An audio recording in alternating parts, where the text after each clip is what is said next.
হ্যাঁ নিশ্চয়, উনি স্বরাষ্ট্রমন্ত্রী হয়েছে তো শুক্র 8 দিন হয়নি, এখনই উনি কুমিল্লার পিছে লাগে আছে। কুমিল্লার যদি আলাদা বিভাগ হয় আমাদের কোনো আপত্তি নেই। না না না, ওনাদের কোনো সমস্যা নাই, ওনাদের শুধু হালকা চুলকানি আছে। কেমন চুলকানি আছে দেখেন। আমার কাছে সিগনেচার নেওয়ার জন্য আসছিল কুমিল্লা বিভাগের এক নেতা,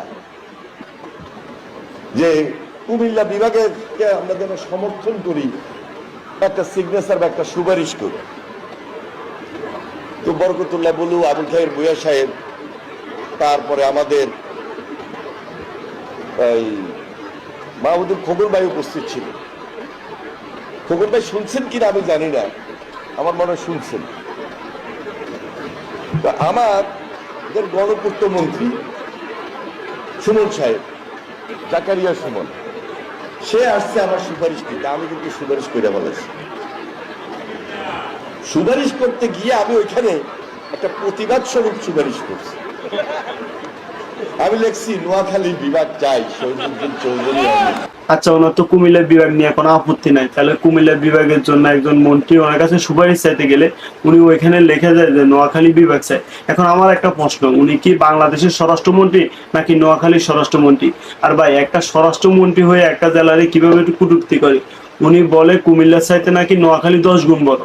তোমাদের কুমিল্লার 10 গুণ হইলে এখন নোয়াখালী। আসলে আপনি ভুল বলছেন, কুমিল্লার চাইতে নোয়াখালী 10 গুণ বড় না, বাংলাদেশের চাইতে নোয়াখালী 10 গুণ বড়। বাংলাদেশ থেকেও বড়, 10 গুণ বড় আমাদের নোয়াখালী। আমরা ইচ্ছা করলে আরো 3টা ডিস্ট্রিক্ট বাড়াইতে পারি। 3টা ডিস্ট্রিক্ট না, আপনারা চাইলে নোয়াখালীকে 3টা দেশ হিসেবে ঘোষণা করতে পারেন, আপনাদের ওই রকম যোগ্যতা আছে।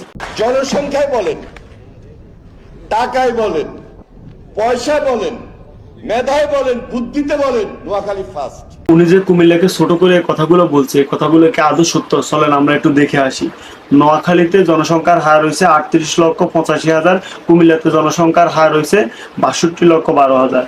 নোয়াখালীতে শিক্ষার হার হয়েছে 75.36%, কুমিল্লাতে শিক্ষার হার হয়েছে 76.68%। নোয়াখালীতে দরিদ্রতার হার হয়েছে 33.46%, কুমিল্লাতে দরিদ্রতার হার হয়েছে 17.86%। নোয়াখালী বাংলাদেশের সবচেয়ে উন্নতর মধ্যে নিম্ন স্তরে আছে, আর কুমিল্লা উন্নতর মধ্যে মধ্যস্তরে আছে। এবার আপনারাই বিবেচনা করে দেখেন কোন জেলা বেশি উন্নত। আর উনি যে একটা জেলাকে স্বরাষ্ট্রমন্ত্রী হয়ে নিচু করে কথা বলছে, উনি কি আদৌ স্বরাষ্ট্রমন্ত্রী হওয়ার যোগ্যতা আছে? নাহলে একটা স্বরাষ্ট্রমন্ত্রী কিভাবে নিজের দেশের একটা জেলাকে ছোট করে দেখে?